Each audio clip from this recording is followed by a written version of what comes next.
حاضرین مسجد السلام علیکم ورحمۃ اللہ وبرکاتہ۔ الحمدللہ رب العالمین والعاقبۃ للمتقین والصلاة والسلام علی سید المرسلین وعلی آلہ واصحابہ اجمعین، اما بعد فاعوذ باللہ من الشیطان الرجیم، بسم اللہ الرحمن الرحیم۔ لقد نصرکم اللہ ببدر وانتم اذلہ، صدق اللہ مولانا العظیم وبلغنا رسولہ النبی الامین المکین الکریم، ونحن علی ذلک لمن الشاہدین والشاکرین، والحمد للہ رب العالمین۔ محترم سامعین، آئیے کچھ عرض و معروض سے قبل آقا نامدار مدینے کے تاجدار جناب روح فدا محمد عربی صلی اللہ تعالی علیہ وسلم کی بارگاہ بے کس پناہ میں درود و سلام کی ڈالی نشاور کریں اور پڑھیں بآواز بلند، اللہم صلی علی سیدنا شفیعنا حبیبنا کریمنا مولانا محمد وبارک وسلم صلاۃ و سلام علیک یا رسول اللہ صلی اللہ تعالی علیہ وسلم۔ محترم سامعین، آج رمضان المبارک کا یہ 13واں روزہ ہے اور پہلا عشرہ گزر کر کے دوسرے عشرے میں ہم لوگ چل رہے ہیں، اور اسی دوسرے عشرے میں اور رمضان المبارک کی 17ویں تاریخ یعنی 17 رمضان المبارک جو منگل کو ہے، اسی 17 رمضان المبارک کو اسلامی تاریخ کا سب سے پہلا وہ معرکہ ہوا، سب سے پہلی وہ جنگ ہوئی، جبکہ اس جنگ کی ایجاد کا، اس کی شروعات کا کوئی باقاعدہ، کوئی مستقل اس کی کوئی تیاری نہیں تھی، بلکہ پس پیش اور دشمنان اسلام کے زیر نظر اور ان پر دھوس جمانے کی خاطر کچھ ایسے حالات درکار ہوئے کہ اسلام کو ایسی جنگ کی نوبت پڑی، اور یہ جنگ ایسی جنگ ہے جس کا ذکر صرف حدیثوں اور بڑی بڑی کتابوں میں ہی نہیں، بلکہ خود قرآن مقدس، قرآن مجید، فرقان حمید میں اس کا ذکر ہے، اور اللہ رب العزت ارشاد فرماتا ہے، لقد نصرکم اللہ ببدر وانتم اذلہ، یعنی اے میرے صحابہ، اے میرے بندے، یقیناً تحقیق کی ہم نے اس جنگ میں تمہاری مدد کی، کیونکہ تم اس جنگ میں کافر کے مقابلے میں بہت ہی کمزور اور ناتواں تھے۔ اسلامی تاریخ کا پہلا جنگ۔ محترم سامعین، اس کی شروعات کیسے ہوئی بتانا چاہوں گا کہ جب اعلان نبوت کو تقریباً 15 سال گزر چکے اور حضور تاجدار مدینہ صلی اللہ تعالی علیہ وسلم اپنی عمر کا 53 سال کا حصہ مکۃ المکرمہ کی سرزمین پر گزارا اور کافروں کے درمیان رہے، ان کی بربریت، ان کے ظلم و تشدد کو برداشت کرتے رہے، لیکن جب ان کے ظلم کی حد بڑھ گئی تو مدینے والوں کے چاہنے پر، ان کے بلانے پر حضور تاجدار مدینہ صلی اللہ تعالی علیہ وسلم نے اعلان نبوت کے بعد 13ویں سال میں، اور جب کہ آپ کی عمر اس وقت 53 سال کی تھی، آپ مکۃ المکرمہ کی سرزمین کو چھوڑ کر کے مدینے کی سرزمین پر آ گئے۔ کیوں آئے؟ اس وجہ سے کہ مکے کی سرزمین پر آپ کا رہنا اور وہاں سے اسلام کی تبلیغ کرنا دوبھر ہو گیا تھا۔ آپ پر اور آپ کے صحابہ کرام پر اور وہ مسلمان جو ابھی نئے مسلمان ہوئے تھے ان پر ظلم و تشدد کے پہاڑ توڑے جا رہے تھے۔ اس وجہ سے نبی کریم صلی اللہ علیہ وسلم نے ہجرت کا ارادہ کیا اور مکہ کی سرزمین کو چھوڑ کر کے مدینے کی سرزمین پر آباد ہو گئے۔ لیکن حد تو تب ہو گئی جب آپ مدینے شریف کی سرزمین پر آ گئے اور کفار و مشرکین کو اس کا پتہ چلا، تو جب چند مہینے گزر گئے تو کفار و مشرکین مکہ میں رہنے والے وہاں سے آ کر کے مدینے میں صحابہ کرام کو تکلیف دیتے، ایذائیں پہنچاتے، ان کے مویشیوں کو اٹھا لے جاتے، ان کے جانوروں کو چرا لے جاتے تھے، ان کے اونٹ کو لے کے چلے جاتے تھے۔ اس طرح سے ظلم و تشدد کا پہاڑ توڑنا ان کا جاری تھا۔ اور جب یہ تمام شکایتیں حضور نبی کریم صلی اللہ علیہ وسلم کی بارگاہ میں پیش کی جاتی ہیں کہ ہم لوگ جب مکے کو چھوڑ کر کے مدینے کی سرزمین پر آ چکے ہیں تو مکے کے کفار و مشرکین مکے سے آ کر کے مدینے کے ارد گرد اس کے گرد و نواح میں جو تمام مسلمانوں کے جانور ہیں، اونٹ ہیں، بکریاں ہیں، جو لوگ چرانے جاتے تھے، ان کے جانوروں کو کفار و مشرکین اٹھا لے جاتے تھے۔ جب اس کی شکایت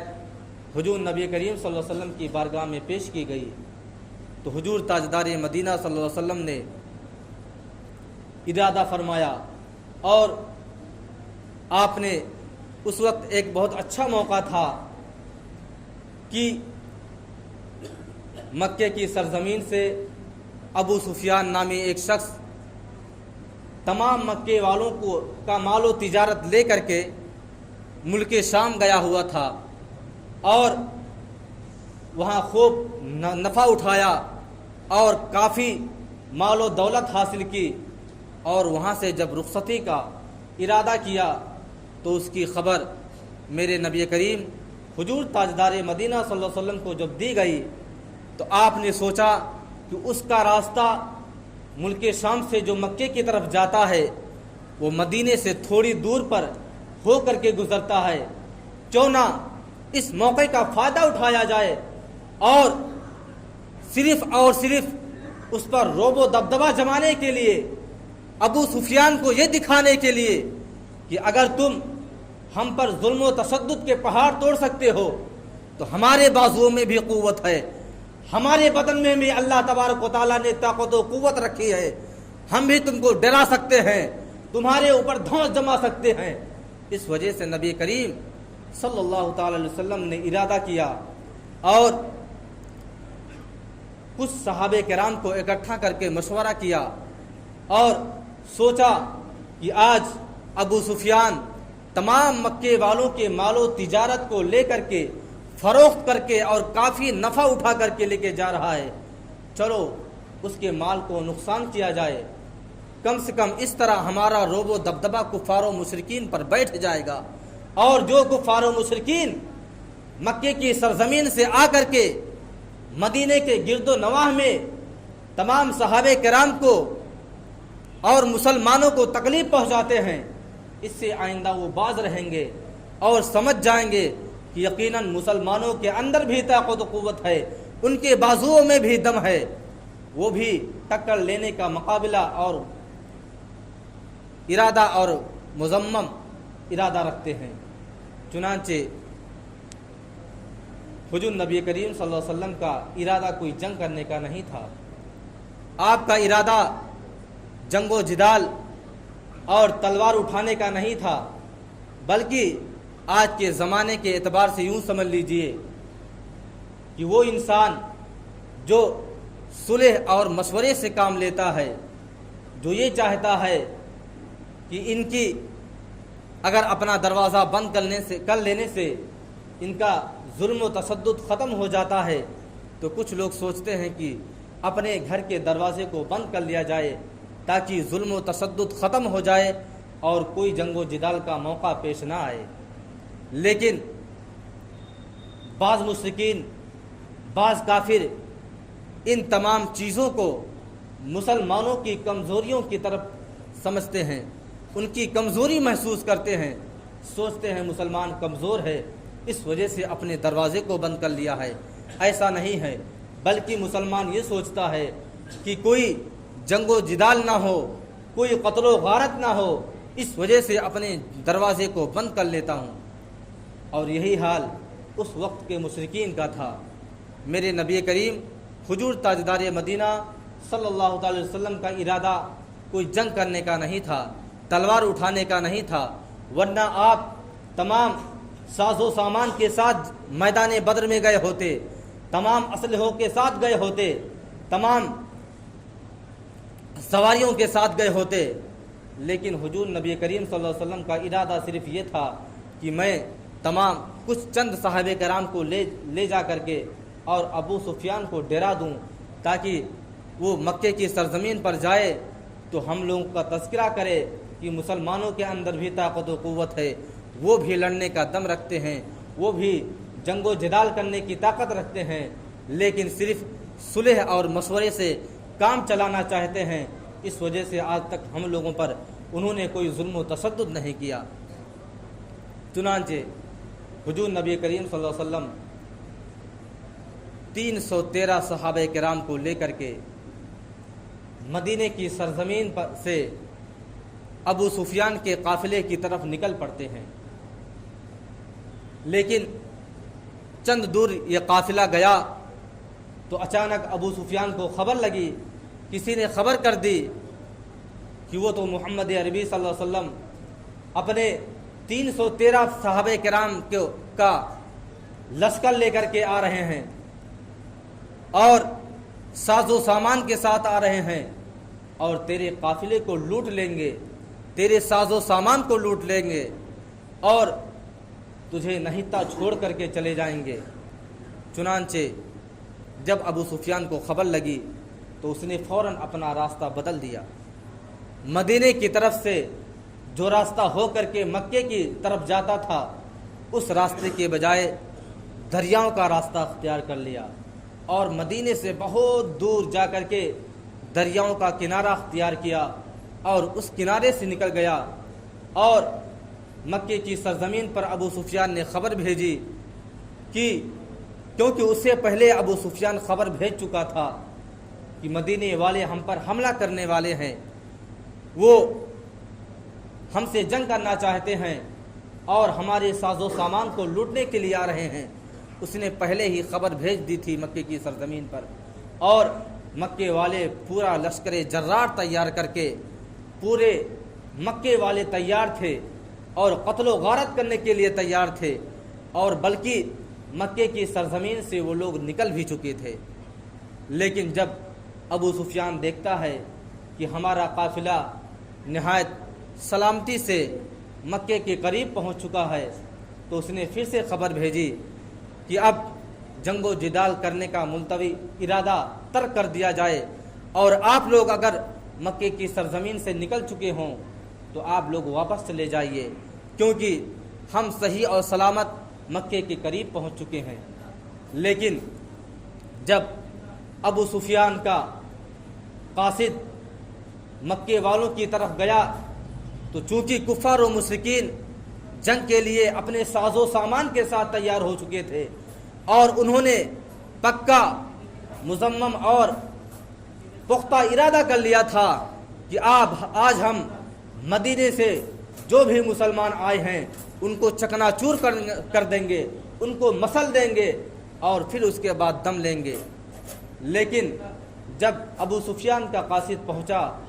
کہ ہمارا قافلہ تو صحیح سلامت قریب پہنچ چکا ہے تو کفار و مشرکین نے کہا کہ ہم نے اب جنگ کا ارادہ کر لیا ہے تو آج مسلمانوں کی آج اینٹ سے اینٹ بجا دیں گے، آج ان کو اپنے گھوڑوں پہ باندھ کر لے جائیں گے کیونکہ ہمارے مقابلے میں ان کی کوئی اہمیت نہیں ہے، ان کی کوئی گنتی نہیں ہے، کیونکہ ہم 1000 سے بھی زیادہ ہیں اور مسلمان کی پوری تعداد صرف 313 ہے۔ لیکن کفار و مشرکین نہیں سمجھتے تھے کہ 313 ہے تو کیا ہوا، ان کے دل میں ایمان کی حرارت بیدار ہے،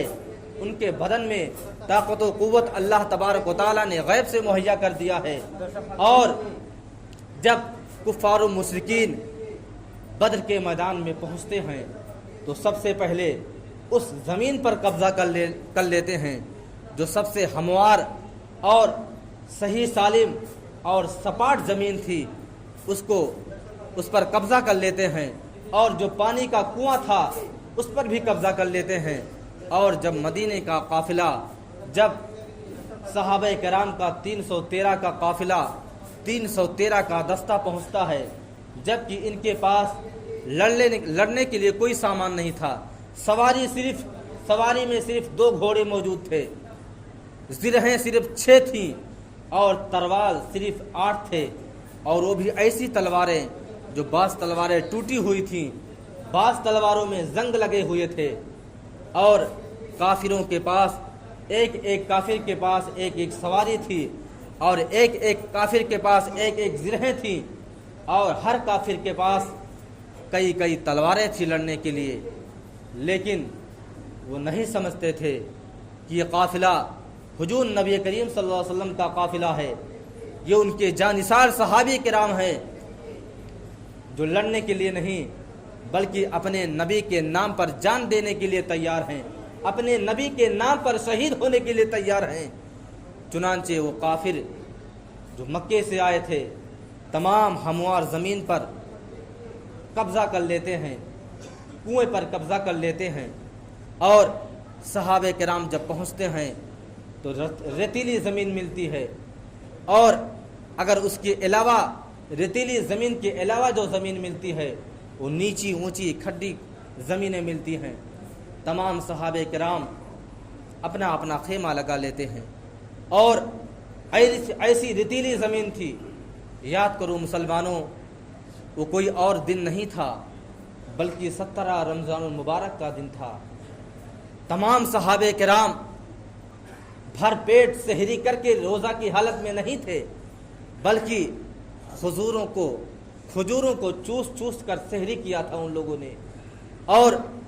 بھوک اور پیاس برداشت کر کے تمام صحابہ کرام نے روزہ رکھا تھا، اور اس روزے کی حالت میں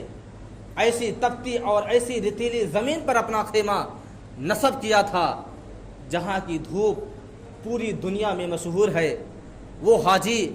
اور وہ حضرات جو عمرہ کرنے مدینے کی سرزمین پر جاتے ہیں، ان سے آپ پوچھئے کہ جب حج کرنے کے لیے جاتے ہیں تو کیسی ریتیلی زمین ہے، وہاں پر کیسی تپتی زمینیں ہیں اور کیسی سخت کی دھوپ ہوتی ہے، اندازہ نہیں لگایا جا سکتا۔ محترم سامعین، وہ صحابہ کرام تھے کہ ایسی ریتیلی زمین پر اپنا خیمہ نصب کر لیا۔ تاریخ گواہ ہے، آج بھی کتابوں میں لکھا پڑا ہوا ہے کہ اس میدان جنگ کو، اس میدان بدر کو دیکھ کر کے ایسی تپتی اور ریتیلی زمین، ایسی انگار پھینکتی ہوئی زمین، اور وہ 313 صحابہ کرام جو روزے کی حالت میں تھے، تاریخ گواہ ہے کہ ان کے لیے میرے نبی کریم صلی اللہ علیہ وسلم نے دعا نہیں فرمائی، سب سے پہلے میدان بدر کی زمین نے دعا کی تھی، اے تبارک و تعالی، یہ تمام صحابہ کرام جو تیرے نام پر، اپنے نبی کے نام پر اپنے جان کو قربان کرنے کے لیے میدان بدر جیسی تپتی زمین پر اپنے آپ کو قربان کرنے کے لیے حاضر ہیں، مولا تبارک و تعالی تو اس ریتیلی زمین پر آج بارش فرما دے، ورنہ کائنات مجھے یاد کرے گی، آنے والی نسلیں مجھے میدان بدر کو یاد کریں گی، اور یاد کریں گی کیسی وہ زمین تھی کہ اللہ تبارک و تعالیٰ کی بارگاہ میں دعا کر کے اپنے اوپر بارش نازل نہیں کروا پائی۔ اے تبارک و تعالیٰ، اس زمین پر میرے اوپر بارش کی رحمتیں نازل فرما۔ کس نے دعا کی تھی؟ کسی صحابہ کرام نے دعا نہیں فرمائی. میرے نبی کریم حضور تاجدار مدینہ صلی اللہ علیہ وسلم نے دعا نہیں فرمائی تھی، بلکہ میدان بدر کی زمین نے خود ہی دعا کی تھی، اے تبارک و تعالی اس ریتیلی اور تپتی زمین پر اپنی بارش فرما، اپنی رحمتوں کا نزول فرما. تاریخ گواہ ہے ایسی موسلا دار بارش ہوئی، ایسی موسلا دار بارش ہوئی کہ تمام صحابہ کرام نے اس ریتیلی زمین کو حوض بنا لیا اور اس میں پینے کے لیے پانی بھی اکٹھا کر لیا. اور وہ ہموار زمین، وہ سپاٹ اور برابر زمین جو کفار و مشرکین نے جس پر قبضہ کیا تھا وہ دلدل ہو گئی، کیچڑ بن گیا، لڑنے کے قابل نہ رہ گئی. اور وہ ریتیلی زمین، وہ نیچی اونچی زمینیں بارش کی وجہ سے سپاٹ ہو گئی، برابر ہو گئی، لڑنے کے قابل ہو گئی. چونکہ وقت نہیں ہے ورنہ میدان جنگ کا پورا تفصیلی واقعہ آپ کے سامنے رکھتا اور اس کا تفصیلی بیان آپ کے سامنے کرتا. انشاءاللہ العزیز موقع ملا تو آئندہ جمعہ کو اس کے بعد بیان کیا جائے گا. اللہ تبارک و تعالیٰ کی بارگاہ میں دعا ہے کہ اللہ تبارک و تعالیٰ ہم تمامی مسلمانوں کو اس ماہ مبارک میں اس کی برکتوں سے، اس کی رحمتوں سے پورا فائدہ اٹھانے کی توفیق و رفیق عطا فرمائے. اور اللہ تبارک و تعالیٰ ہم تمامی مسلمانوں کو اس ماہ مبارک کا احترام کرنے کی توفیق و رفیق عطا فرمائے. ہم تمامی مسلمانوں کے روزوں کو، نمازوں کو، تراویح کو اور تلاوت قرآن کو، تسبیح و تحلیل کو اللہ تبارک و تعالیٰ اپنی بارگاہ مقدسہ میں قبول و مقبول عطا فرمائے. وآخر دعوانا